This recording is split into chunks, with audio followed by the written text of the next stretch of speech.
November 24th, 2020. That's right. It's Tuesday. We don't have Contender Series, but me and the brain, we're bringing you a DFS / UFC prediction video like we always do. Brady, is this fourth week in a row? I think it's the fourth week, yeah. Fourth week. So that's what, if we're one thing, we're consistent. So let's dig into this UFC Vegas 15 card. We have a couple cancellations. One was the other day. I had to ask Brain about that. He told me, but we just had one get canceled as we were going live. Brady, you want to talk to him about that real quick? Yeah, I think it was the Zhumagulov fight just got off. I don't know what happened. I wasn't able to look into it, but Albazi versus Zhumagulov, which was probably the closest fight on the card. So it was going to be a good one, but it's whatever. We'll move on. Yeah, move on. But yeah, guys. So all this is powered by Pub Sports Radio, PSR. So shout out to Jeff Slaughterhouse, El Jefe Presidente. We got the VPP, Vice President Preston. So shout out to you, boys. Shout out to the whole pub club. And shout out to the guys over here in the chat. So we're going to get at y'all here in a minute. If you're new to the stream, make sure you hit that subscribe button, hit that bell notification. Also, guys, if you can hit that like button, that lets YouTube know that you enjoy what we got going here. And if you could also share the link, it would be very much appreciated. So first fight on the card. And we are using mybookie.ag. So if you need a book, use mybookie.ag. Use code PUBSPORTS, minimum $100. If you use cash, you get a 50% cashback bonus. If you use Bitcoin, you get that 100% bonus. So if you need a book, slide over to mybookie.ag. First fight on the card, we got Kai Kamaka coming in facing Jonathan Pierce. We got Kamaka coming in the minus 315 favorite. The comeback on Pierce is plus 255. Brady, what you think about it? Yeah, so that line makes absolute no sense to me. And Jonathan Pierce, he made his UFC debut against Joe Lozon. He went in there and got finished in it was like a minute and a half. Lozon was able to take him down. He pinned his arm down. It looked really uncomfortable. Got him out of there with some strikes. And I think there's some serious recency bias in Kai Kamaka in his last fight. Against Tony Kelly, he looked pretty good, threw a ton of volume. In that fight, he landed 114 significant strikes, 5 takedowns, 1 advance, scoring 115 points on DraftKings. And I think he's the better fighter, but I don't think he's minus 300 better. Jonathan Pierce has pretty solid takedown defense. I think maybe Kamaka could take him down. On the feet, they're both going to throw a ton of volume. Pierce averages 11.21 significant strikes through 2 fights there, and Kamaka is averaging about 7.6 through just 1 fight with the Tony Kelly there. So yeah, actually, I think this is going to be pretty close here. I'm going to pick Kamaka just due to the fact that Pierce has really, really bad striking defense. I think Kamaka is more technical. I think Kamaka can go to that wrestling if he needs to. As for the finishes, Pierce is the more dangerous guy, finishing 89% of his wins compared to Kamaka only finishing 1 of his fights by submission. 0 knockout wins for Kamaka. Pierce has been submitted 3 times. He has been knocked out once as well.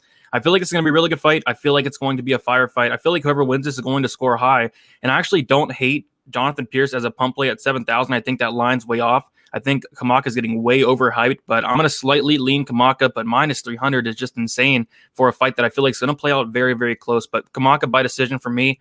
As for DraftKings, 9,200, I actually think it's not bad because he is going to throw a ton of volume. Both guys are, and Pierce has been finished a ton. So really good first fight of the night, but I'm going to slightly lean Kamaka, but the price is just insane. All right. I haven't done just an abundance of tape study on this card, so I got to look a little bit more into the Pierce factor. One thing I did notice, and correct me if I am wrong, and sorry if you did say it, I was putting out a little tweet, so if y'all can retweet, go retweet that. That would be awesome. But I believe Kamaka's moving up in weight, correct? Yep, he's moving up in weight, which is another red flag. So I think this is the first time. I think it's going to be the first time at this weight class too.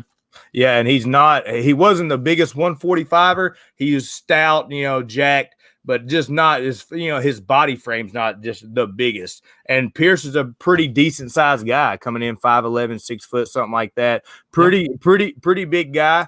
So that kind of makes me be like, definitely I don't think he should be a minus 315 favorite. So maybe when I look a little bit more into this Pierce guy, maybe I might see something. My pick right now, my lean is going to be Kamaka.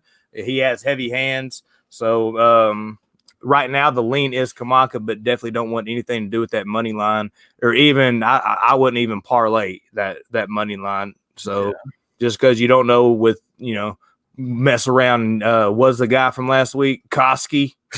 Yes, Koski. That damn Koski boy. No, both here leans right now, Kamaka.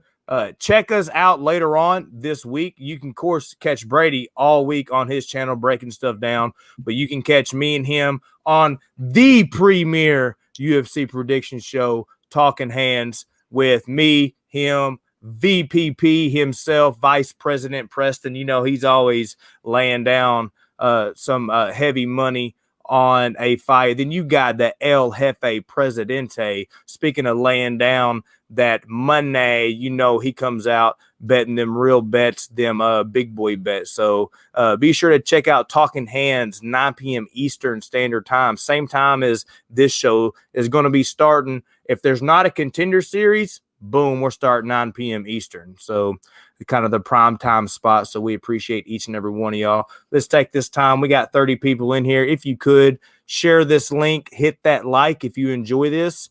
And if you're not subscribed, take time to hit the subscribe buttons. But we like to acknowledge the people. So let's roll through it real quick. We got big Arthur Simmons in the building, Danny Lopez, James Boone in the building, Big Bill Withers, Steven, Jamie, Nasty Nate, what up, though? Andrew, Danny Seho, and Spencer Skaggs in the chat. So we appreciate y'all for rocking with us. Share the link, like, share, subscribe, and let's get on to fight number dos. Fight number dos. We got.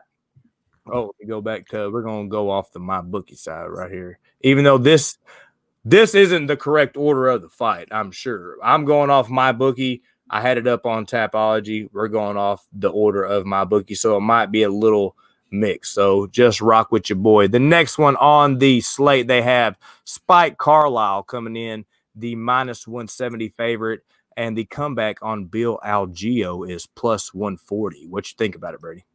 Yeah, so this is probably has a good chance of being fight of the night just because of Spike Carlyle's fighting style. Like the dude goes after it. Remember in his last fight, he went out there against Billy Q and he looked fantastic in that first round, looked okay in that second round. Both rounds are really close. And at the end of the first round, I was just watching this, like there was 10 seconds left. He got up. He actually walked away with time still on the clock. And Billy Q went behind him and knocked him down. I think that lost him the round, probably lost him the fight there. But the thing, like people are saying, like his cardio is really, really bad, and I mean I agree. But I'm watching tape on Bill Algeo, like his cardio is bad as well. He slowed down in his last fight. He slowed down really bad on the Contender Series, just giving up takedowns. He gave up like 5 takedowns in his last fight, a couple on the Contender Series. Gave up his back on the Contender Series. I think Spike Carlyle is the much better fighter in this fight. I really do. Cardio concerns or not, like Bill Algeo in his last fight, he looked good. He looked good for like the first couple of rounds, but still in that third round was very, very suspect. Got taken down a couple times. Almost got finished in that third round as well. So I think just the style of Spike Carlyle is very intriguing from a DraftKings perspective. He scored like 60 points in a loss last time. If he would have got that win last time, I would have got a takedown on DraftKings, so that kind of sucked. But I like Carlyle here. As for Bill Algeo, I mean, I think either guy that wins this fight is going to score high, but I really like Carlyle in this fight. I think, just what he did in his last fight against Billy Q is impressive in its own right. Like Billy Q's like legit on the mat. He was able to reverse him like 10 times. So yeah, give me Spike Carlyle here to get the win. 8,900 is not a bad look. Probably gonna be high owned though, because the dude definitely goes after it. Yeah, no, I've been on Spike. He's fought 2 times in the UFC, correct? Yeah. Yeah, I was on him both times. You just watch tape and dude's a madman. He's the alpha ginger. He comes in, guns a-blazing. I like a grappler. You know what I'm saying? I like somebody that knows what they do and he does it. Does he have gas tank issues? Yeah, he can, because he goes all out. He goes for that first round finish. He has spinning attacks that are they're not unorthodox, but you don't really see him coming because he just throws them wild. I expect him running across the cage, changing levels, trying to get him down, small cage. You got to, how many subs does Mr. Bill Algeo have? Bill Algeo has he's finished 46% of his wins by submission. Okay, so yeah, right there. That's what, and I we're not going to dig into it right now, but I bet when you dig into that record a little bit more, you're probably going to see some guillotine chokes.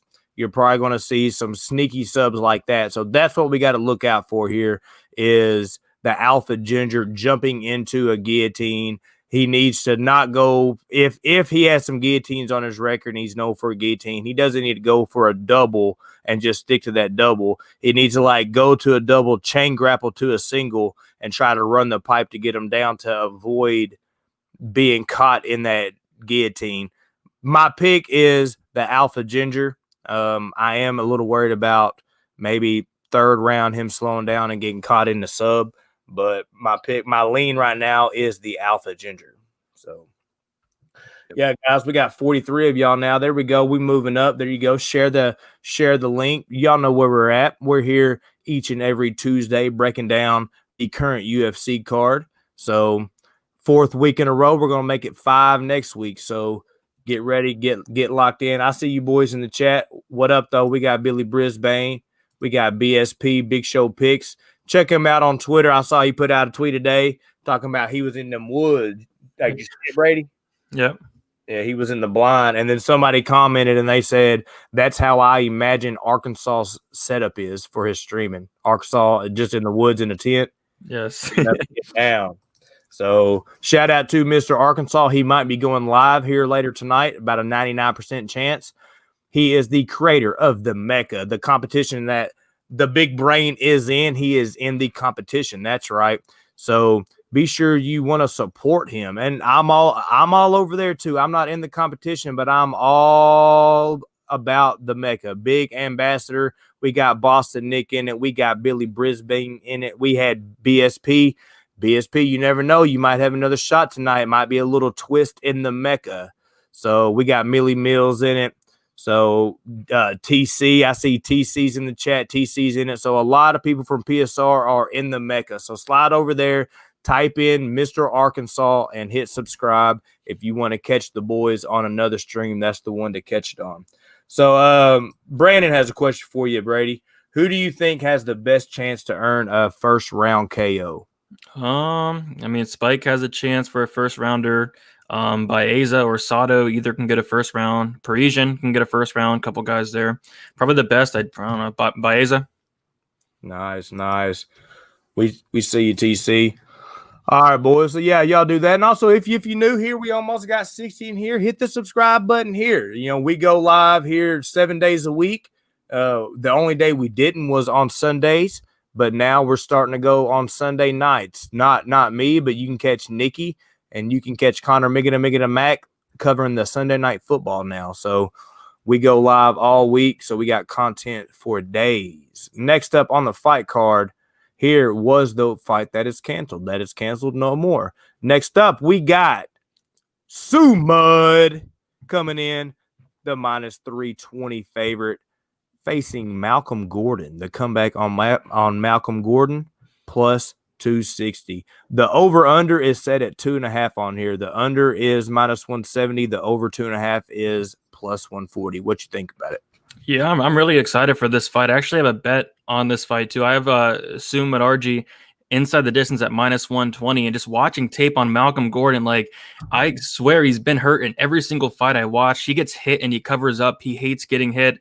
Kind of like Jordan Wright last week. He does not like being hit there. So he's one of those guys. Is this a Jordan Wright situation? It's kind of a Jordan Wright situation here for sure. But I think this is going to end in the first round. Like Malcolm Gordon, he's more of a submission guy, black belt. But he went out in his last fight against Albazi, who was supposed to be on the card. The dude got submitted by a purple belt. Like that is such a bad look. And I was on Gordon as well. Albazi took him down. I was like, sweet. I mean, Gordon's fine off his back. He ended up getting the reverse, but got in a triangle and got tapped out. So very suspect there. I do think he's probably a fake black belt. I mean, I do think this guy's kind of a fraud. He came into that fight saying his striking was really improved, and Albazi was going out there who's not the best best striker himself and outstriking Gordon. So watching tape on Sue Mudd, like this dude is young. He's legit. He's improving each and every time. He looked fantastic his last fight against Andrei Sukumtov. I know it's Andrei Sukumtov, but still he was able to stuff the takedowns. His takedown defense looked really improved, and that's what I was looking for, because if Gordon gets this down to the mat, he has a legit chance, because Sue Mudd has been submitted in all 4 of his losses. And, that's kind of scary going against a black belt in Malcolm Gordon. But if Sue Mudd's able to keep this on the feet, like, it's going to be his world. And another thing I noticed, like, Gordon covers up his head. He leaves his body wide open. I swear this dude's been hurt to the body like 3 or 4 times that I've seen. And guess what? Sue Mudd's really good at doing really good body kicks. So yeah, I think he's going to knock him out. I think he's going to hurt him in the body and finish him. I think it's going to be ended in the first round here. 9,100. I like it a lot. Hopefully it's low owned, because people don't know who this dude is. The dude's young. He's up and coming. He's improving. I like him a lot. Will I have some Gordon at 7,100? I mean, maybe if he gets his fight to the mat, sure, he's live. It's just, I don't know if his wrestling's there. And on the feet, it's like, it's not even close. So Sue Mudd for me at 9,100, I like it a lot. I have a bet on him. And I think under 2.5 is also a good bet that I'm looking at. Oh, very nice. Very nice. Yeah. Oh, Malcolm Gordon. I remember Malcolm Gordon. Is this his second fight in the UFC? Second fight. The first fight, he was submitted there. Yeah. I remember that. Let me tell you a little quick story real quick. There's this pretty sharp guy, and he's still super sharp. Some people like to call him the Contender Series Whisperer. Yeah. And, a lot of people know him as Guru, right? So I remember Mr. Malcolm Gordon, he fought last time and Guru was all over him. And sometimes when you respect somebody and you're like, okay, this cat knows what he's talking about, he was all over him like stank on shit. I didn't really know what side to go, so I leaned with the Guru side and, paid the piper on that pick. So definitely fading Gordon on this one. He's going to have to prove something to me. I like Sue Mudd. He has good body kicks, like you said, good striking. I like his hips too, as far as nice sprawls. People try to get in. He's flexible. You know what I'm saying? So he can, even if you're in on a leg, he can still get one leg out. Real flexible hips. Real hard to take down. He can get taken down. Like you said, his 4 losses are by sub, but I just don't see Malcolm having the wrestling to get him down. Sue Mudd's going to want to keep it on his feet, piece him up, probably pick up a decision. So that's just how I kind of see it. So my pick is Sue Mudd. We'll do a little bit more tape study. I'm not going to dig any more into Malcolm Gordon, because I looked on tape myself, and if you watch tape, if you watch certain tape, you're like, this dude's a beast. Yeah, like this dude's a fucking monster. And then he's not. So the pick here is Sue Mudd. Let's see. All right, real quick, guys. If you need a book, make sure you go over to mybookie.ag. Use promo code PUBSports and get a 50% bonus on your cash deposit. Minimum deposit of $100. 100% bonus on Bitcoin deposit. Minimum $100. So you need a book, slide over there to mybookie.ag. Next on the slate, we have a banger. Some people like to call it, as in Brady, the people's main event. Oh boy. We got Gina Mazany coming in, minus 135. The slight comeback on Rachael Ostovich, plus 105. Brady, should this be a 5-rounder? No, this fight's really bad. I guess I got to look into it a little bit more. I haven't been able to dig in as much. This is, Ostovich 4-5, her record 2-3 in her last 5 fights. Mazany 6-4. I guess from a betting perspective, you should not want to bet this fight from either side, especially Mazany's like minus 140. I think it is going to be kind of important for DraftKings though. So Mazany has finished 70% of her wins and 58% of them coming by knockout, 20% by submission. And Ostovich has finished 60% of her wins, all 60% coming by submission. Looking at how they've been finished, like Mazany's been finished twice by strikes. She's been finished once by submission. And Ostovich has been finished in 4 of her 5 losses. So I don't know. I kind of feel like this one has a good chance of finishing. Watching tape on Ostovich, like I said, I need to watch a little bit more, but she actually has some solid wrestling, averages a decent amount of takedowns per 50 minutes, 3.28 100% takedown accuracy so far in the UFC. Mazany has a 20% takedown defense. So she can be taken down for sure. Yeah, both these girls are so bad. It's so hard to pick a winner in this. I'm gonna slightly lean with the underdog Ostovich for now because I do think she's gonna take her down, maybe find a submission. But it's really hard to pick a winner. But I do think it's gonna be important someone on DraftKings because I can see somebody getting finished. But Mazany's gonna be 5'6", have a 3-inch height advantage. She's going to have a decent reach advantage as well. God, both these are so bad. It's hard to talk about it. But I'm gonna slightly lean Ostovich there for underdog. I think that's a good pick, Brady. This is why I think, one, Rachael is winning in life. She's a winner at life. So shout out to Rachael Ostovich. I'm going to go Rachael as well. Here's why. Gina Mazany, does she do anything but try to grapple? She's not even great at grappling. She only tries to grapple at a mediocre level. She tries to clinch with you. She tries to throw little pot shots to clinch you, to get you against the cage, to make it as boring as possible. So in the striking category, I have to give it to Rachael. In the grappling department, I have to give it to Rachael. If somehow it ends up scrambles, I have to give it to Rachael. She's more flexible. I don't think Rachel's a world beater, but I just do not think that Mazany is UFC caliber at all. And then she's coming in as the favorite, Gina Mazany. Yeah, it's weird. So it's like, you know what Mazany's going to do. She's going to walk forward and she's going to throw a couple shots, try to clinch with you and get you against the cage. So if I know that, Rachael knows that. Her coaches know that. She's going to circle off get her back off the cage. She's going to initiate the grappling. I could even see her probably subbing Mazany or something like that. But, at that even money, I would probably just bet the money line if you're going to bet it, because who knows? She could sub her, or it could be like the quintessential women's fight and go to a decision. So The pick for me is Ostovich, and it's going to have to be a fucking rough day in hell for me to ever pick. It's going to have to be rough. You know what I mean? She's going to have to fight. Zombie girls are going to have to come up to 135 if I'm going to ever pick. And then that's a pick 'em. Yeah. So we got 75 people in here. We appreciate each and every one of y'all for rocking with us on this Tuesday night. We see y'all over there. That's right, Preston. Mo money, mo problems. New week, new money. That's right, Big P. I see you over there. Hey, guys, let's make sure to hit that subscribe button. If you are already not subscribed, hit that bell notification because we go live several times a week, and you can catch our prediction show, the main hitter, the up-and-coming hitter of UFC prediction shows, Talking Hands, with me, this man right here, the big brain, where you get his final thoughts before the card drops Saturday. Then you got the VPP. You see him in the chat over there, Vice President Preston of Pub Sports Radio. And then you got the El Jefe Presidente, Jeff Slaughterhouse. So we will be giving you our last thoughts on the card, Talking Hands. That is 9 p.m. Eastern on Friday. Next up on the card, we got a heavyweight hitter, Josh. Is it Parisian? Yeah, I think it's Parisian. Yeah, versus Parker Porter. Parisian coming in minus 225, and the comeback on Fat Boy Porter plus 185. What you think about it, Brady? So Parker Porter came in there against Chris Daukaus. And he was actually the favorite in that fight against Zhalgas, which was crazy because he was a pretty big favorite too, wasn't he? Yeah, he was a decent sized favorite, and I was all over Zhalgas. I had so much Zhalgas on DraftKings, it was crazy. So Zhalgas went in there. As we know now, like Zhalgas is pretty legit, but yeah, Parker Porter. I mean, all I can say about the dude is he's experienced. He has 16 fights.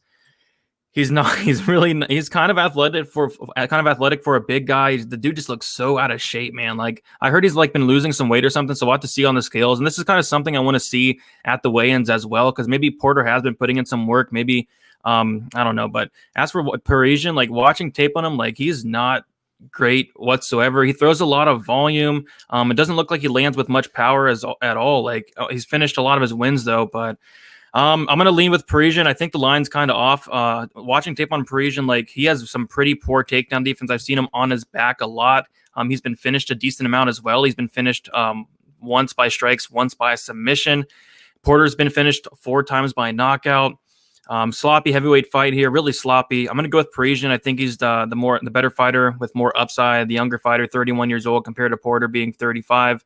But yeah, I'm not overly confident in it. But as for DraftKings, 9,000 for Parisian, sure, that's fine. I do think this has a chance of ending in the first round. Porter, I guess it's 7,200 heavyweight fight. Take the underdog. It's not a bad look on DraftKings. He has some decent power. He kind of flurries in.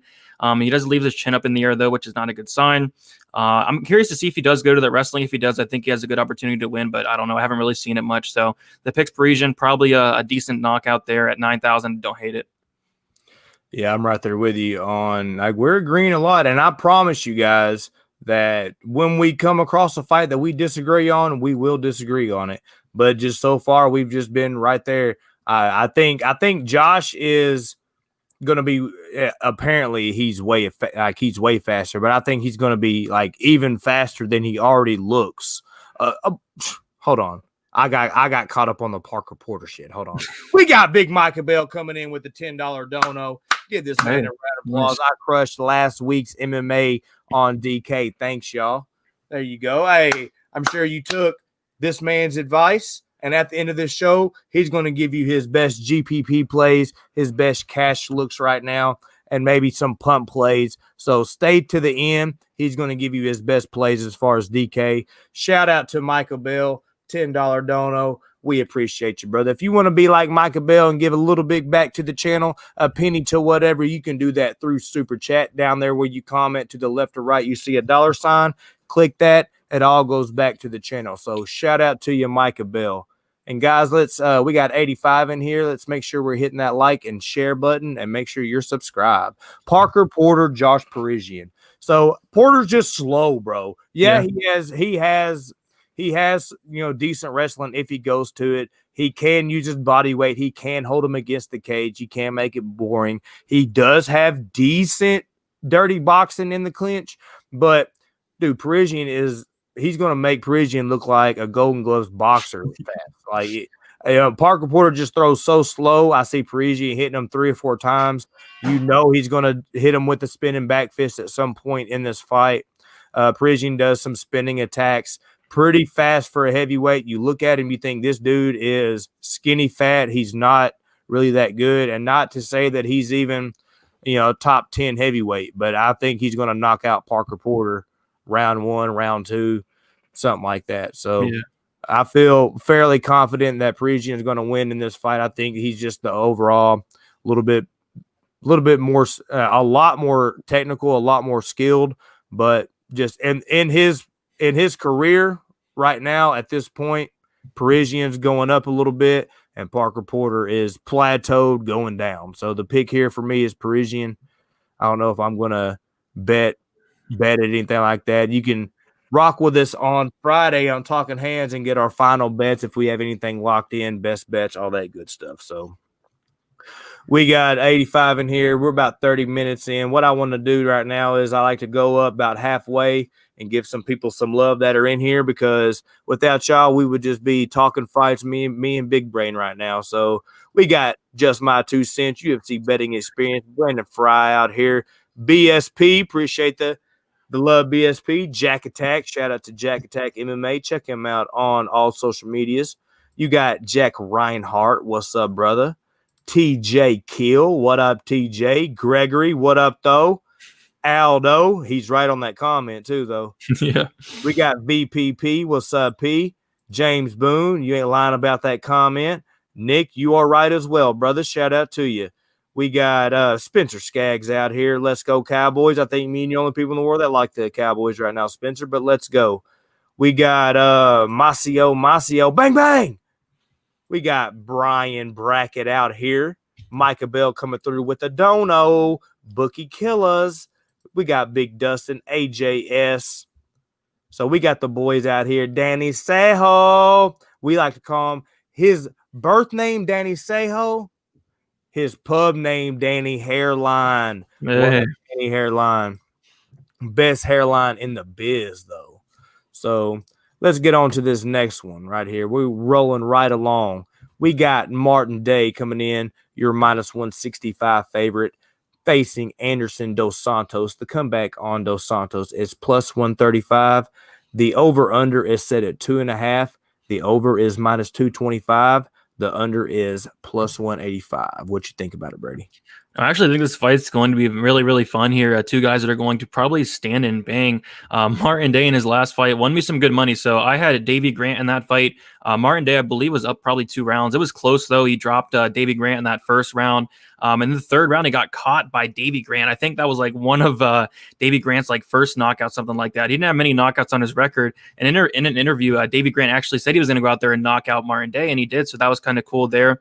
So he did make me some money there losing that fight. But, I don't know. Like, this fight's tough to call. I think in the stand-up, it's Martin Day all day. But if it does hit the mat, Anderson Dos Santos does have a good advantage down there. It's just Day's defense looks pretty good, 70% so far in the UFC. He did get taken down twice by David Grant. David Grant didn't really do anything with that takedown, though. And in the striking, it's pretty much going to be Day all day there. He lands 5.39 significant strikes per minute compared to Anderson's Dos Santos 2.7. And Dos Santos is extremely hittable. 50% striking defense, and Dos Santos has a 26% striking accuracy, so he doesn't really land much. And from what I've seen, I don't know if Dos Santos, he has decent wrestling. If he does get Day down, like I said, he has a chance. But I really do like Day's takedown defense of what I've seen from it. And also, one more thing, like Day didn't look all that great in his last fight. But there's like I don't want to say a rumor, but it was true. He said he was training on Zoom for the fight camp. He was doing like a fight camp on Zoom. So that definitely is going to affect you for sure. So I believe he's going to have a better training camp this time. I do think he's the better fighter on the feet. I think that's where it's going to play out mostly. So I do like Day quite a bit. As for on DraftKings, Day is 8,800. I actually don't mind that because Dos Santos has been finished 5 times in 8 fights. So getting finished a lot, 3 times by knockout. And Day actually has some really good power. So I think Day's probably going to knock him out. But yeah, Dos Santos at 7,400 is not a bad look because if he can get Day down, he has finished 55% of his wins by submission. So the pick's going to be Day. But I think Dos Santos isn't a bad look for DraftKings as a dog there. Very nice. Yeah, we're on the same pages here. It's not as strong of a feeling as I do for the other fights, but I am on Day as well. A lot better striking. I am worried about the wrestling of Dos Santos, but he doesn't seem to put it all together. He doesn't seem to have the highest fight IQ. Like, he's not going to come out and go straight to his grappling. He's going to entertain the striking some with Day. And Day is like a black belt in Taekwondo. He has good spinning attacks, really good kicks, really strong kicks, nice combos. Just got to kind of worry about the takedown. Not the best off his back. But as far as the stand-up, it's all Day. No pun intended. And then, being Dos Santos is live. So if somebody takes Dos Santos in this situation, I'm not mad at you. This is kind of the first one that is, I'll definitely have to do a little bit more tape, go study to see how, if Dos Santos, when he fights another pure striker, does he go to his grappling? You know what I'm saying? Does he entertain it, and then when he gets rocked, he goes to his grappling? So just little things like that I will look for. Right now, the lean is Day, but this is one I definitely wouldn't bet on because it could go either way. You bet on Dos Santos thinking you're getting a good dog line, and then Day messes it up for you. Or same thing with Day, you're like, hey, this isn't a bad line for Day, and then Dos Santos comes out and ruins it for you. So the pick for me is Day, and it's a slight lean. So catch us on Talking Hands, and we'll have you a final prediction on that. Shout out to the chat. I see you guys over there. We got Higgins out here. So, Higgins done made a mecha track, son. Hey, that's lit right there, son. I like that. Out here in the studio. Shout out to Higgins. Hey, y'all go check out Higgins' podcast. It's him and Johnny Condon. They have a nice show where they review music, just world stuff going on. So they got a nice setup, a nice studio. They're affiliates of Pub. They support us. We support them. So shout out to Higgins. Shout out to Johnny Cardone. Go check their show out on YouTube and show them some love. So shout out to you boys. And hey Brady, just like in case like you wake up in the middle of the night because you've been lifting all that heavy weight and your shoulders are hurting, or if you're suffering from stress, anxiety, joint pain, be sure to visit Natural Heights at 1880 Nacogdoches Road in San Antonio, or call them at 2110-592-1060. That's 2110-592-1060. Next up on the card, we're moving right along. We got, this is my boo thing right here, bro. This right here is my boo thing. Devin Smith coming in. You're minus 130 favorite. The comeback on Norma Dumont is plus 100. The over-under is set at 2.5.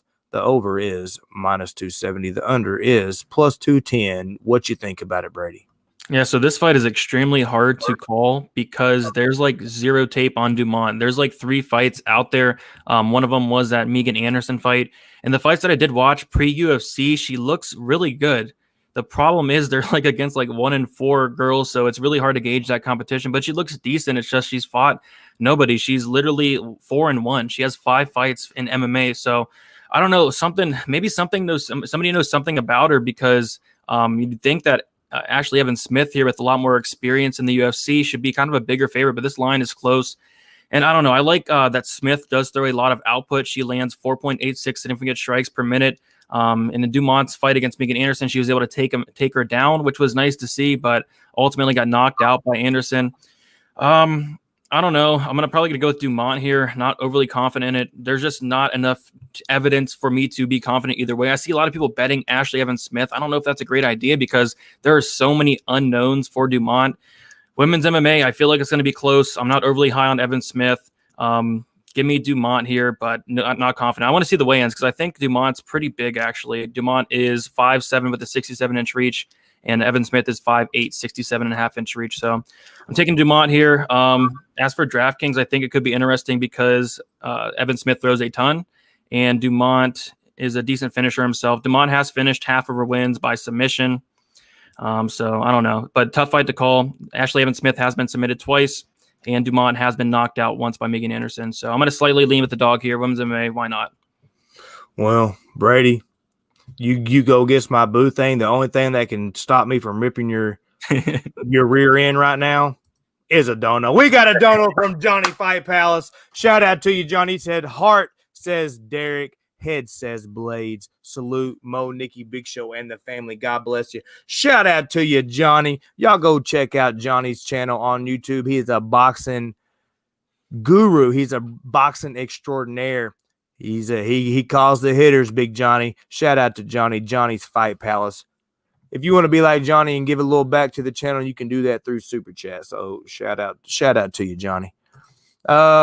Yeah, bro, you want to go against my boo thing like that? You want to go against my little Rockstar Angel? Might have to, man. Hey, somebody clip this and send it to her. No, I don't know that much about Norma right now. I will be doing some tape, but I can tell you this. I will not be betting it either way because this screams like the quintessential women's MMA fight. You know what I mean? Like, you don't know what's going to happen. Ashlee could come in, use her wrestling, or she could come in and use her boxing. You know what I'm saying? Like, well, we don't know how it's going to go. All I do know is she's going to look good at the weigh-ins. She's going to look good going up to the fight. If there was an embedded, which there's not because it's a crap card, but she would be looking good on that. So shout out to her. I like her haircut. I like her tattoos. I just wish she was a little bit more consistent on her fighting. But my lean is going to be Ashlee Evans Smith. Not betting it, but she's my boo thing. So shout out to you, AES. That's what I call her, AES. I like it. You like that? Shout out to you, chat. Next up on the fight card, we got this one kind of interests me a little bit. We got Luke Sanders coming in, your minus 135 favorite, and the comeback on Nate Maness is plus 105. The over-under is set at 2.5. The over is minus 180. The comeback on the under is plus 150. What you think about it, Brady? Yeah, I'm kind of upset with Nate Maness because this was a really interesting thing on DraftKings. So they actually put Nate Maness at 7,200, and they put his opponent Johnny Munoz Jr. at 7,200 as well. So in that situation, like, one guy's got to win. You'd think that one of them would be on the optimal lineup, but no. They scored so bad, both of them, in that fight. And Maness actually landed half the significant strikes of Johnny Munoz. Munoz took him down twice. It was a really boring fight. It was the fight where Maness was like holding Munoz up against the cages the whole time. And I don't know, I kind of thought he lost that fight, and he probably would have if Munoz Jr. did not lose a point to some groin kicks. So I don't know. I'm not overly impressed with Maness. Going back, watching some pre-UFC tape, like he doesn't really throw much. Sanders is going to be a guy that lands 6 significant strikes per minute, which is like the 3rd most on the whole card. He throws a ton there. Decent wrestling, decent takedown defense. I think Sanders is going to be the stronger guy here. Maness, I don't think he's going to be able to hold Sanders up against the cage. Sanders is good at switching position on the cage as well. And I don't know. I think Sanders, this is a decent step down in competition. The only thing that concerns me is Sanders has not fought in a long time. So hopefully he's made a couple adjustments. February of 2019 was when he fought last? Yeah, so it was a while ago, but hopefully he made some adjustments there. The dude is, his IQ is kind of questionable. He's been submitted twice. He's been knocked out once. But yeah, I think he's the much better fighter. Not impressed with Maness. I mean, unless Maness goes out there and knocks out Sanders, I don't really, see how he wins this fight. I think Sanders is better pretty much everywhere. I'm not high on this Maness dude, especially since he screwed me on DraftKings because Munoz Jr. almost outscored him at a loss. Like Maness only landed like 20 significant strikes in 15 minutes. So like 0 volume, and Sanders throws like a ton more volume. So give me Sanders here. Actually have a bet on Sanders as well. I like him here. I like that, TC. I'm going to do some tape study on that 2 cents. As far as this one, I got to do more tape study on this. Slight lean to Luke, but I mean, Luke has that suspect chin, man. Yeah. He can strike. He comes in, nice straight punches. Looks like a solid fighter. Luke Sanders looks like he has all the tools needed to be like a popular UFC fighter, a model looking type dude. He used to date Becky Lynch from the WWE. He's like rocked up for a little guy, like nice hair. You know what I mean? You can tell he could probably get a shampoo sponsor, you know what I'm saying? But then he just gets knocked out, you know what I mean? Or he comes in and doesn't wrestle like when he needs to. So his fight IQ is not there. Definitely wouldn't be. I'm not going to be placing no bet on this or putting anybody in a parlay or anything like that from this fight for me anyway. Maybe when I do more tape study, I might be big on Nate. Right now, slight lean towards Luke. Yeah, so they opened up the Luke Sanders as a plus 140 underdog, and now he's minus 140. Oh, wow, yeah. So big line flip there. Huge line flip. So if you didn't get on that, it's a little too late to get in on that now. Like Luke at a plus 140, I could hang with that. Yeah, I wish Luke minus 150, can't hang with that. You know what I mean? It's just me, but let's go. We got 91 people in here. We appreciate each and every one of y'all. That's a record for the Tuesday show. We're gaining week by week. So this is week 4. So we will be live next week for the card as well. So we appreciate each and every one of y'all. Make sure you hit the subscribe button if you're not already subscribed, and hit that like button, boys. Make sure you take the half a second, spam that like. That's how YouTube knows that you enjoy what we got going here and helps us get in those algorithms a little bit better. So if you could take the time to do that, it will be much appreciated. Spam those likes and share that link too. Copy the link, even take it over to your phone contacts. Take it to your text messages. Put it in a group text. I don't care what you do. Tell one person. Tell. We got 184 people in here. I'm a mathematician, boys. All right? Mathematician, Brady. It even took Brady a couple seconds to do the math, boys. Sir. Hey, that's right. Your boy, Brains and the Brawn. Let's go. Next up on the card, we got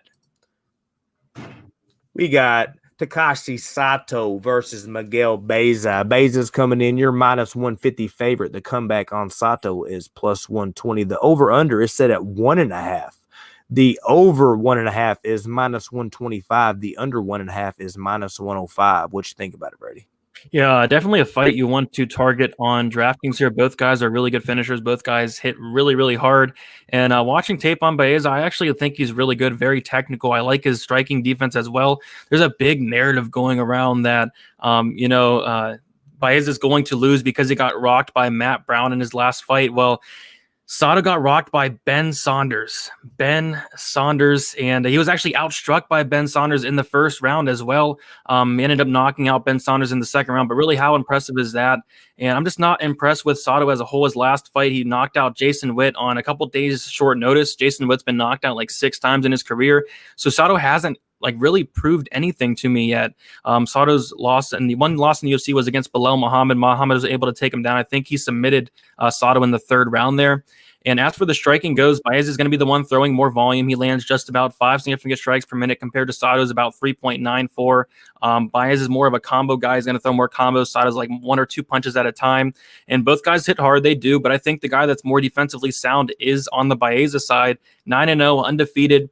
I like this guy a lot. I think he's the more skilled fighter. I'm not overly sold on Sato as of yet. Is he live in this fight? Sure, I think he is. But I do think Baez is the better fighter. I think he has the better chin. Sato's been knocked out before. Sato was rocked by Ben Saunders. Huge red flag. I think Baez is going to knock him out here.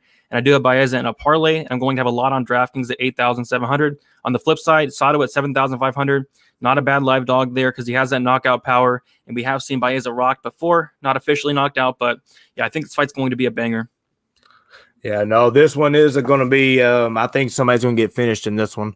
Guys, we just hit that 100 mark. Hey. Let's go. So we appreciate y'all. We'll definitely go through the chat, show y'all some love after this. Baeza and Sato. This one right here, we got Baeza coming in. The only this kind of concerns me. Matt Brown almost knocked him out. Yep. You know what I'm saying? Like that's kind of concerning. But I think ultimately he's a good prospect. He has the tools that it takes. Big leg kicks. He can change levels and wrestle. Big dude, good striker. So the only thing I don't really like is when if he's not like he backs straight up instead of angling off, he backs straight up. And then if you put that in to play with what Sato's weapons are, which there's not a lot of them, but the weapons that he does have, he has that jab cross, and he loves that jab cross. And he's southpaw, so he brings that piston right down the center. And you get somebody rocked, going backwards, something like that. They run into the cage. They do something, runs right into that piston. So a little worried about that. But I think ultimately Baeza will probably end up knocking him out. He'll probably come out spamming leg kicks. Sato doesn't move a whole lot, so he's going to be eating those leg kicks. Now, a counter to the leg kick is a straight down the middle, especially in open stance when you got orthodox versus southpaw. So we got to watch that. But I think that Baeza has more volume, more tools, and we could even possibly see him grapple. But Sato has like a black belt in judo, don't he? He might, but I do know his ground game's kind of suspect. Yeah. Once it gets down there, I think he has pretty solid hips. And I might be wrong about that black belt in judo, but I do know that he's a judo practitioner. I know he has solid hips, but he doesn't really go to it. He was really, really heavy on that left cross. So my pick's going to be Baeza. I am a little worried that Matt Brown almost knocked him out, but and DraftKings. Now we might be talking different story. It might be going Sato on DraftKings because you looking for a little dog money, a little dog action. You want that you want the knockdown. You know, he has that big left cross. He can get you the 10 points for a knockdown. He can get you the knockout, but a straight up money line pick.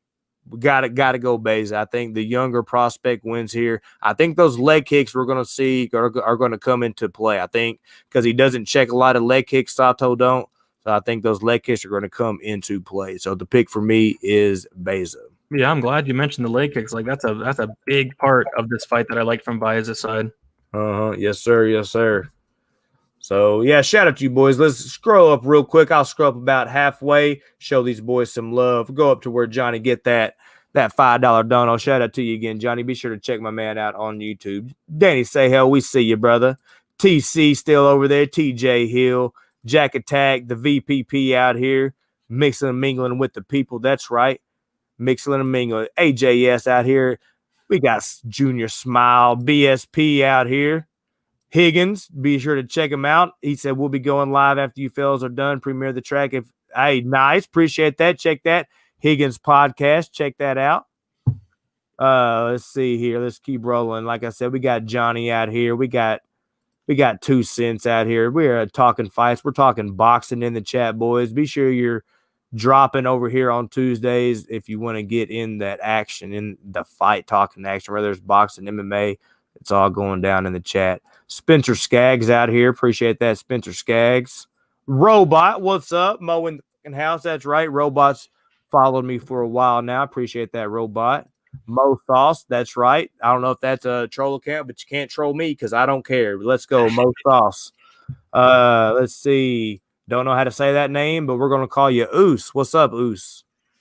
So let's see. Yeah, we're about caught up now. Big Show's the last one right there. So shout out to you boys. Let's get on to this next fight. Next up, we got the co-main event of the evening.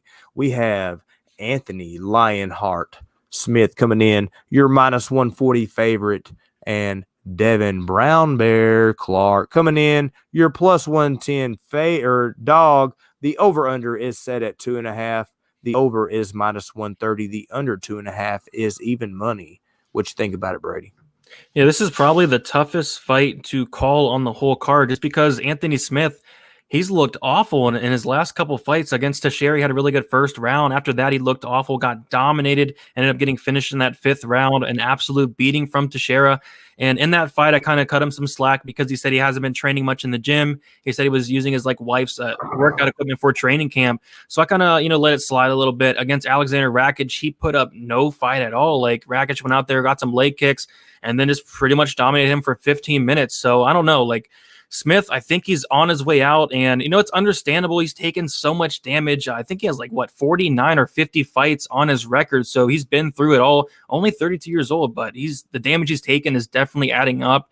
And I mean, this is a really big step down in competition, going from Glover Teixeira, Alexander Gustafsson, John Jones, Volkan Oezdemir, Shogun, Alexander Rakic, down to Devin Clark. I mean, it's such a step down in competition, so I can see why there's so much love on Anthony Smith this week because of that big step down. And yeah, Clark, I'm not all that impressed with the guy, but still, Smith, I think he's completely shot at this point, and Clark definitely has the style to beat him here. So Clark, decent wrestler, decent takedowns. He was able to beat Alonzo Menafield in his last fight, and Clark does average about 2.76 takedowns per 50 minutes with a 36% accuracy. Anthony Smith has a 51% takedown defense. I don't think he's going to be able to stop the takedowns of Devin Clark.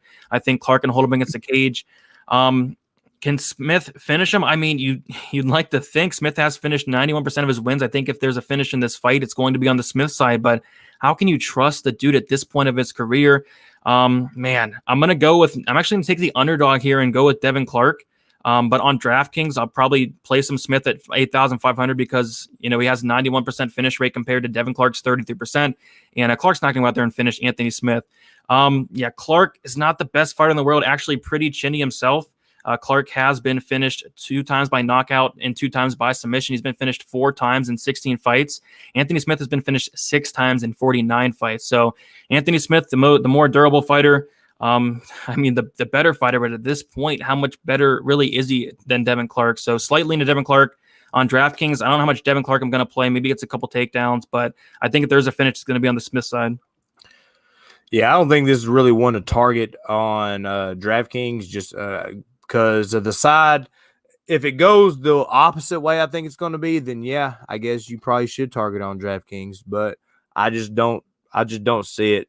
I'm going Devin Clark. This is why. Because if he can hold that beast of a man, Alonzo Menafield, up against the cage and attack takedowns, show decent cardio, shows decent grappling, chain grapples from singles to doubles, doubles to singles to body locks. And, I mean, dude's legs are tree trunks. So can Smith come out? Smith has way better striking, way better boxing. It's just Smith starts a little slow. And when he starts slow, this is what I'm anticipating. He's going to start slow, right? But Devin Clark's going to come across the cage, and he's going to try to grapple. He might try to stand up a little bit. He's going to do his little wide stance, but he's going to be trying to cut off the cage, get Smith back against the cage, and he's going to start attacking takedowns. Now, here's my theory. Now, y'all will, this is only 4th week doing this, but the people that's rocked with me for a while, I've been, this is kind of my theory on these. You get a wrestler like Devin Clark, all right? You get a wrestler like Devin Clark. You get a boxer / jiu-jitsu practitioner in Anthony Smith, all right? Where is Anthony Smith comfortable? He's comfortable boxing, but my man loves his jiu-jitsu, right? He loves to attack off his back. He loves triangles. He loves all them sneaky subs off his back. You get a wrestler that comes in trying to take this man down, or anybody in that type of matchup in a fight, they go down a little bit easier than somebody that that's not comfortable on their back. You get somebody like a wrestler that is like a turtle on their back, they're going to throw every single thing they have in them hips and sprawl down and try to separate. You get somebody like Anthony Smith, instead of using that energy of sprawling, he's going to more kind of either roll with it or pull guard, because he's like, I'm about to sub this dude. And that's kind of how I see this going. Devin's going to be fighting for the takedown. Anthony's going to concede to the takedown, and Anthony's not going to get the sub. I think Devin's going to do enough to win each round 10-9, 30-27 decision for the Brown Bears. So yeah. If this was a couple of years ago, man, I mean, it'd be Smith all day. It wouldn't be close, but man, all day. 2020 Anthony Smith, I don't know. It's rough. Yeah, Guru would always make fun of me because I used to pick Anthony Smith just because he had that dog in him. You know what I mean? Because he had that dog in him. He would always walk forward. But now, like after the Glover experience, it's like he shells up a little bit now. You know what I'm saying? Like it seems like that might have changed him. So for me, the pick is Clark. Shout out to you boys in the chat. If you're not subscribed, hit that subscribe button, hit that bell notification, and hit them likes, bro. If y'all haven't hit those likes, take the time, hit that like button. That's how YouTube knows that you like what we got going here. I haven't checked the likes, but hopefully we're 81. What? 81. So we need 19 more. There you go, boys. I know y'all can do it. We need 18 more, you said? I think 19 more, yeah. 19 more, boys. Let's get 19 more. Let's bust that 100 mark. We need to get 100 likes. So take the time, slide down there, hit that like button. Let's get on to this main event. We're rolling right about on pace. We're pretty good at this shit, Brady. Yeah, I agree. We got the main event of the evening. We got Curtis Razor Blaydes coming in, your big favorite, minus 370. The comeback on Derrick Lewis is plus 295. The over-under set at 1.5 on this bad boy. The over at minus 170. The under 1.5 plus 140. What you think about it, Brady? Yeah, I like Blaydes here quite a bit. I mean, just from looking at it, like this is a really good matchup for Curtis Blaydes. And watching tape on Derrick Lewis, the dude gets taken down in pretty much every single fight. I mean, he got taken down by Old Man Olynyk his last fight, got reversed by Old Man Olynyk, almost got submitted in that fight. He admitted to like almost tapping, like being a second away from tapping in that fight, but he was able to knock him out in that second round. So Lewis has a 52% takedown defense. Like I mentioned, he's been taken down a ton of times. Curtis Blaydes, very good wrestler. One of the best wrestlers we've seen in the heavyweight division, honestly. Like he averages 7 takedowns per 15 minutes, which is a ton. 14 takedowns in his last fight against Alexander Volkov. And he did get tired in that fight towards the 4th round there. And Volkov was able to like win the last round and a half, 2 rounds there in that fight. But yeah, Blaydes, I mean, he's going to come out here and take down Lewis. I don't think there's going to be much of a fight. And like Lewis, like really just, he cannot stop a takedown by any means. Like, and when he's on his back, he just lays there trying to catch his breath and everything. He lets opponents like get into dominant positions. He lets them get into mount. And he doesn't do anything about it. And I don't know if I like that in this fight against Curtis Blaydes here. And then whenever he wants to, he decides to just like pop up. I mean, he has the strength to do it, but that does take a lot of energy. And I just see him, if he does that, like Curtis Blaydes is going to take him right back down. And Curtis Blaydes has worked on his striking. As of late, his striking looks a lot better. He throws a lot of volume on the feet. He throws more volume than Lewis. Lewis lands 2.64 significant strikes per minute. And he does have a lot of power. So Curtis Blaydes has 2 losses, both by Francis Ngannou, believe it or not. And Lewis has some decent power. I don't know if he has Francis Ngannou power, but he has some decent power there. I think it's a pretty clear Curtis Blaydes win here. I mean, he's probably the biggest favorite on the card, I believe. Just take down Lewis. He's not going to be able to stuff it. Get some ground and pound in there. A lot of people are saying if this fight gets extended to the 4th and 5th round, maybe Blaydes can slow down and Lewis can catch him late, maybe. But you got to think, like, how tired is Lewis going to be trying to stuff those takedowns? Well, he doesn't really try to stuff them, but being off his back, trying to work his way up, exploding to get up, that's going to take a lot of energy, and he's going to be doing that a lot. So it's clear Curtis Blaydes, outside of like a Hail Mary shot from Lewis in the 4th to 5th round, I think Blaydes is going to get it done. And I actually do like that over 1.5 rounds as well. I think this probably gets extended to later in the fight. Yeah, no, I'm definitely with you on both. I'm with you on Razor Blaydes himself, and I'm with you over the 1.5 as well. I have a parlay that will close out that I had Fig and Blaydes, so that'll be a nice little closeout. Nice. I am. I wouldn't use the word worried. It's just you always got to be cautious of somebody like Derrick Lewis throwing them big soup bones around. And Blaydes has been caught before, but it was by Frankie Murder. So I think and he has real smart fight IQ. Even though he came out, he stopped JDS on his feet. Stand up. I hope that he doesn't get cocky with that.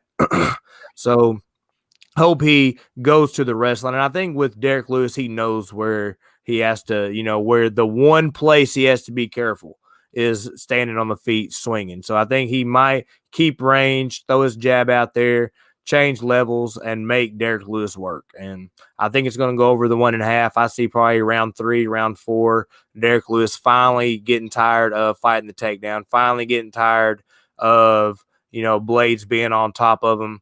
I see, ground and pound elbows, kind of like an Alistar, maybe without the squirting of the blood, but same situation, take down, hold them down, mount them, big elbows over the top, and then he's finally going to get tired. Or within one of them takedowns, which we do got to worry about if you take the over 1.5, because that Blaydes is going to get a takedown within the first round. And then how does Derrick Lewis get up? It's not very technical. He rolls over, gets on all fours, and just stands up. You do that against fucking Curtis Blaydes, you're getting choked out in the first round, champ. So, you got to be careful on that. The pick is Blaydes. Already got a bet pending that will close out if he wins, and you never know. I'll probably throw him in another parlay this week. So I think he's about as safe could be on this card, minus that one Hail Mary soup bone. And still, if he gets cracked by that, it's not, we don't want to know. We just don't. We want to avoid the big soup bone. Use our grappling, take him down, take him to deep water, and drown him. So the pick here is Blaydes. So. Yeah, buy Blaydes in a parlay too. So hopefully he gets it done. There you go. Well, I hope it does too, bro. Look at that, 1 hour and 1 minute. We nailed that, dog. We right on pace. So that was UFC Vegas 15. Our first thoughts, first reactions, Draftkings edition. So if you enjoyed this, please take time to hit the like button. This is our 4th week in a row. We will bring you the 5th week, the 6th week, the 7th week. That's right. So hit that like button, hit that share. Make sure you hit that subscribe button. You can also catch us later on during the week on Fridays, 9 p.m. Eastern, on our final thoughts on the card. And we'll roll through the last little section of shows we have in 1 second. Yo, Brady, why don't you let people know what you got going and where they can find you, brother? Hey, you guys can follow me on Twitter, DFS_numbers. YouTube is DFS by the numbers. Going to be putting out my DraftKings video and my prediction breakdown video. Tomorrow, Wednesday, on Friday, I have a live stream at 7 o'clock p.m. Eastern time. Right after that, we have Talking Hands at 9 o'clock p.m. And then Saturday, we do our live streams. Hopefully I can make it in on Saturday. We've been having some fun winning some bets as of late. We had a bad start early in the last Saturday, but ended out really good. So hopefully another good week there.